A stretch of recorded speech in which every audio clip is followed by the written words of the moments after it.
KG 5 litre তেল পাইনি।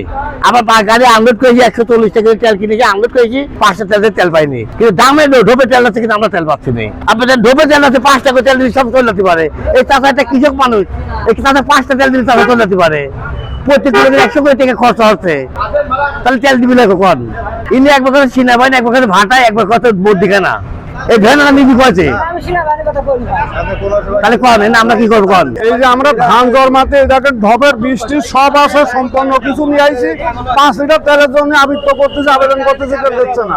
তাহলে আমরাই খেত যদি জন্মাতে না এটা কি খাবো? কন 2 বিঘে বই ধান লাগাইছি আমি, 10 বিঘে 20 বিঘে যাবো করতেছি, 2 বিঘে ধান আমার প্রতিদিন 2.5 লিটার 3 লিটার তেল লাগে। তাহলে এই 5 লিটার তেল মনে করেন আমি যদি ফেরত যাই আমার তাও 100 টাকা খরচ। তা আমি 9টার সময় আইছি না, আল্লাহ জানে আর আপনারাই জানেন।